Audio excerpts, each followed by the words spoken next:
செய்திகள் தொடர்கின்றன.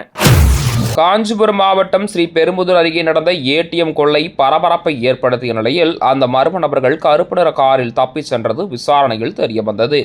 ஏடிஎம்மில் கொள்ளையடித்த பின்னர் தங்களது காரில் இருந்த நம்பர் பிளேட்டை கலற்றிய கொள்ளையர்கள் அதே பகுதியில் நிறுத்தப்பட்டிருந்த மற்றொரு காரில் இருந்த நம்பர் பிளேட்டை கலற்றி தங்களது காரில் பொருத்திக் கொண்டு தப்பிச் சென்றுள்ளனர். இதையடுத்து தனிப்படை போலீசார் கொள்ளையர்களை பிடிக்க தீவிரமாக தேடி வந்த நிலையில் தெலுங்கானா பகுதியில் சோதனை மேற்கொண்ட போது குறிப்பிட்ட சுங்கச்சாவடி ஒன்றில் கொள்ளையர்கள் பயன்படுத்தியதாக சந்தேகிக்கப்படும் கருப்பு நிற கார் வந்துள்ளது. அப்போது அந்த காரை போலீசார் சோதனையிட முயன்றபோது காரில் இருந்த கொள்ளையர்கள் துப்பாக்கியை காட்டி போலீசாரை மிரட்டி கண்ணிமைக்கும் நேரத்தில் காரை வேகமாக ஓட்டிச் சென்றுள்ளனர். இதையடுத்து போலீசார் அந்த காரை பின்தொடர்ந்து சென்றுள்ளனர். போலீசார் தொடர்ந்து துரத்தி வந்த நிலையில் கொள்ளையர்கள் காரை காட்டுப்பகுதியில் நிறுத்திவிட்டு அங்கிருந்து தப்பிச் சென்றுள்ளனர். இதையடுத்து காட்டுப்பகுதியில் நிறுத்தப்பட்டிருந்த காரை போலீசார் பறிமுதல் செய்து அதிலிருந்த தடயங்கள் மற்றும் நம்பர் பிளேட் உள்ளிட்டவற்றை கைப்பற்றி தீவிர விசாரணை மேற்கொண்டு வருகின்றனர். திருவள்ளூர் அருகே மது போதையில் இளைஞர்களிடையே ஏற்பட்ட தகராறில் கழுத்தில் வெட்டப்பட்ட நிலையில் சிகிச்சையில் இருந்த நபர் உயிரிழந்த சம்பவம் அப்பகுதியில் அதிர்ச்சியை ஏற்படுத்தியிருக்கிறது. திருவள்ளூர் மாவட்டம் கடம்பத்தூர் அருகே உள்ள அகரம் பகுதியில் கடந்த 2 தினங்களுக்கு முன் பெண் ஒருவர் உடல்நலக் குறைவால் உயிரிழந்ததை தொடர்ந்து அவரது உறவினர்கள் இறுதி அஞ்சலி செலுத்துவதற்காக திரண்டனர். அப்போது இரு தரப்பினரிடையே ஏற்பட்ட வாக்குவாதம் முற்றி கைகலப்பு ஏற்பட்டதில் அகரம் பகுதியைச் சேர்ந்த மணிகண்டன் என்ற இளைஞருக்கு கழுத்தில் வெட்டப்பட்டு ஆம்புலன்ஸ் மூலம் திருவள்ளூர் அரசு மருத்துவமனையில் அனுமதிக்கப்பட்டார். இதனிடையே குற்றவாளியை கைது செய்ய வேண்டும் என்று பொதுமக்கள் கடம்பத்தூர் திருவள்ளூர் நெடுஞ்சாலையில் மறியலில் ஈடுபட்டனர். மணிகண்டன் கழுத்தில் வெட்டப்பட்டு மருத்துவமனையில் இருந்த நிலையில் சிகிச்சை பலனளிக்காமல் மணிகண்டன் உயிரிழந்தார். சம்பவம் குறித்து கடம்பத்தூர் போலீசார் வழக்கு பதிவு செய்து குற்றவாளிகளை வலைவீசி தேடி வருகின்றனர். மேலும் அந்த பகுதியில் அசம்பாவித சம்பவங்கள் எதுவும் நிகழாத வண்ணம் போலீசார் பாதுகாப்பு பணியில் ஈடுபட்டு வருகின்றனர். தமிழகத்தின் பல்வேறு பகுதிகளில் நடைபெற்ற முக்கிய நிகழ்வுகளை மாவட்ட செய்திகளாக தற்போது காணலாம். மயிலாடுதுறை மாவட்டம் குந்தாலம் தாலுகா எலந்தக்குடி ஜமாத் சார்பில் மீலாது நபியை முன்னிட்டு சிறப்பு பேரணி நடைபெற்றது. இதில் நூற்றுக்கணக்கான இஸ்லாமிய சிறுவர் சிறுமியர் மற்றும் பள்ளி மாணவ மாணவிகள் ஆர்வத்துடன் கலந்து கொண்டனர். நபிகள் நாயகத்தின் பொன்மொழிகளையும் திருப்பாடல்களையும் பாடியபடி அவர்கள் கிராமத்தின் முக்கிய வீதிகள் வழியாக ஊர்வலமாக சென்றனர். மஜித் ரஹ்மத் பள்ளிவாசலில் நிறைவடைந்த இப்பேரணியில் பெரியவர்கள் அனைவரும் பங்கேற்று குழந்தைகளுக்கு பரிசுகளை வழங்கி உற்சாகப்படுத்தினர். சென்னை சிவனானந்தா சாலையில் தமிழகம் முழுவதிலுமிருந்து வந்த தோட்டக்கலைத்துறை அலுவலர்கள் மற்றும் ஊழியர்கள் உழவர் அலுவலர் தொடர்பு திட்டம் 2.0 ஒட்டுமொத்த தமிழக விவசாயிகளையும் கடுமையாக பாதிக்கும் என கூறி உண்ணாவிரத போராட்டத்தில் ஈடுபட்டனர்.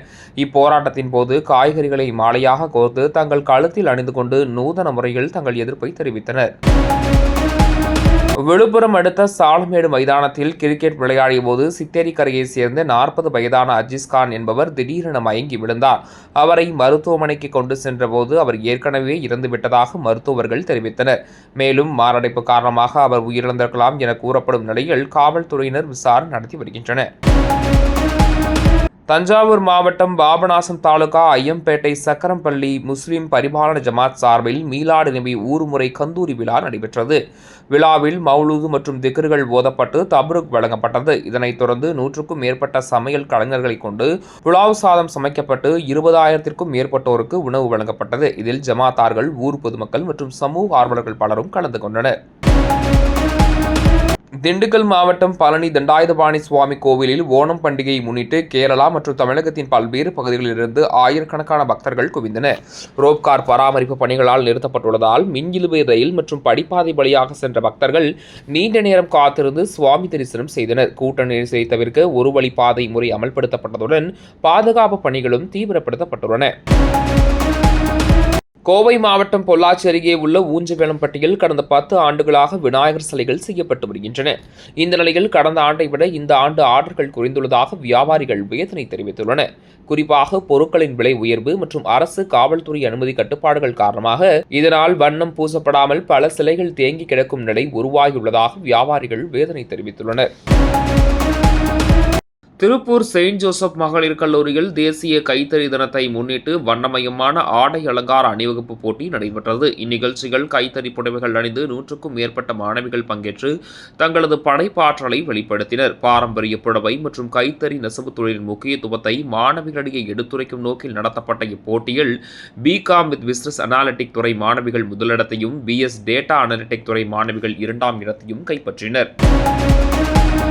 சவுதி அரேபியாவில் ஈரான் கடல் கொள்ளையர்களால் துப்பாக்கி சூட்டில் சீர்காழி மீனவர்கள் மாபீரன் மற்றும் சங்கர் ஆகியோர் உயிரிழந்தனர். அவர்களின் குடும்பத்தினரை நேரில் சந்தித்து ஆறுதல் கூறிய மயிலாடுதுறை எம்பி சுதா, உடல்களை மீட்க மத்திய வெளியுறவுத்துறை அமைச்சரும் சவுதி தூதரகத்திற்கும் கடிதம் எழுதியுள்ளதாக தெரிவித்தார்.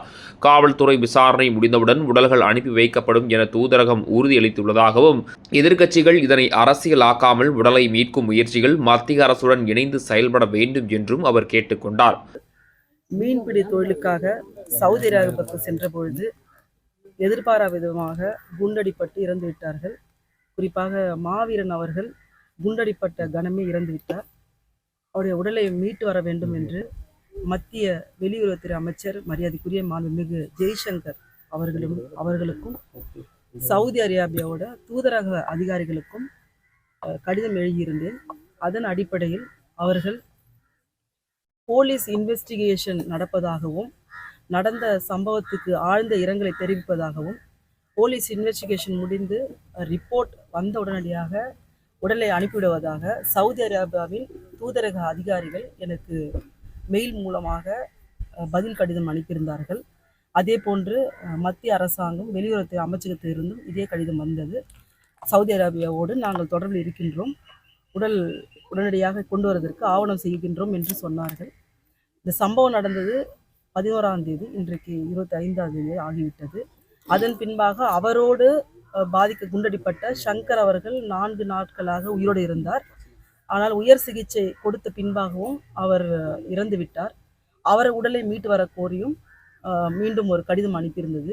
இதற்கிடையில் துபாயில் ஒருவர் காணாத போகிவிட்டார், அவரையும் கண்டுபிடிக்க வேண்டும் என்று அனுப்பியிருந்தோம். அவர் நேற்று வெளியுறவுத்துறை அமைச்சகத்தின் மூலமாக இன்றைக்கு மயிலாடுதுறைக்கு வந்துவிட்டார். ஆனால் இந்த மாவீரன் அவர்களும் சங்கர் அவர்கள் உடலை பெறுவதற்கு கடும் முயற்சியை மேற்கொண்டிருக்கின்றேன். இன்றைக்கு கூட நான் மெயில் அனுப்பியிருக்கின்றேன். இன்றைக்கு அவருடைய மனைவி அமுதா அவர்களை சந்தித்து ஆறுதல் கூறுவதற்காக வந்தேன். மிகவும் வேதனையாக இருக்கின்றது, எனக்கு வார்த்தைகளே வரல. அவர் இறந்த நாளிலிருந்து இன்று வரையும் சரியாக சாப்பிடாமல் இருக்கின்றார். உடல்நிலை மிகவும் மோசமாக இருக்கின்றது. கணவரின் உடலை பார்த்தால் மட்டுமே நான் சாப்பிடுவேன் என்கின்றார். சிறு குழந்தைகள் உள்ளது, ஒரு மகனும் ஒரு பெண் குழந்தையும் உள்ளது. ரொம்ப நம்பிக்கையற்ற ஒரு வாழ்க்கையோட மீனவ சகோதரி இருக்கின்றார். எனக்கு உண்மையாகவே மிக வருத்தமாக இருக்கின்றது. மத்திய அரசாங்கம் இது போன்று கடலில் தொழில் செய்கின்ற மீனவ சகோதரர்கள் நிலைமை கருத்தில் கொண்டு அவர்கள் வாழ்வாதாரத்தையும் அவர் குடும்பத்தின் சூழ்நிலையை கருத்தில் கொண்டு உடனடியாக நடவடிக்கை எடுக்க வேண்டும் என்பதுதான் என்ற கோரிக்கை. ஆனால் இத்தனை நாட்களாக மத்திய அரசாங்கம் நாங்கள் நடவடிக்கை எடுக்கின்றோம் தூதரக அதிகாரியோடு தொடர்பு இருக்கின்றோம் சொல்கிறாரே தவிர எந்த ஒரு நடவடிக்கை எடுத்தா போல் எனக்கு ஒரு நம்பிக்கை எனக்கே வரவில்லை. ஆனாலும் தொடர்ச்சியான முயற்சி நான் எடுத்துக்கொண்டிருக்கின்றேன். திருவாரூரில் உள்ள தனியார் திருமண அரங்கில் மாவட்ட காங்கிரஸ் கமிட்டி இயக்கம் சார்பில் சீரமைப்பு கூட்டம் நடைபெற்றது. மாவட்ட தலைவர் நீலன் அசோகன் தலைமையில் நடைபெற்ற இந்நிகழ்ச்சியில் புதிதாக நியமிக்கப்பட்ட மாவட்ட பார்வையாளர்கள் தேவேந்திரன் கலந்து கொண்டு கட்சி சீரமைப்பு தொடர்பாக ஆலோசனைகள் வழங்கினார். இந்நிகழ்ச்சியில் முன்னாள் மாவட்ட தலைவர்கள், மாநில செயலாளர்கள் மற்றும் மாவட்ட நகர நிர்வாகிகள் ஏராளமானோர் கலந்து கொண்டனர். மேலும் பல்வேறு தொழிற்சங்க தொழிலாளர்கள் காங்கிரஸ் கட்சியில் இணைந்தனர். சென்னை காசிமேடு சிக்னல் பகுதியில் நடு ரோட்டில் ஆட்டோவை நிறுத்திவிட்டு மது போதையில் ஓட்டுநர் தூங்கியதால் கடுமையான போக்குவரத்து நெரிசல் ஏற்பட்டது. தகவல் அறிந்து வந்த ராயபுரம் போக்குவரத்து காவல் நிலைய போலீசார் ஆட்டோவை அப்புறப்படுத்தி ஓட்டுநரிடம் விசாரணை நடத்தினர். அப்போது அவர் மது போதையில் இருந்தது உறுதி செய்யப்பட்டது. மேலும் ஆட்டோவை விடுவிக்க கோரி போலீசாரிடம் அவர் லஞ்சம் கொடுக்க முயன்றதாகவும் கூறப்படுகிறது. இதனைத் தொடர்ந்து போலீசார் அவரது ஆட்டோவை பறிமுதல் செய்து அபராதம் விதித்தனர். நடு ரோட்டில் ஓட்டுநர் மது போதையில் தூங்கிய சம்பவம் அப்பகுதியில் சிறிது நேரம் பரபரப்பை ஏற்படுத்தியது.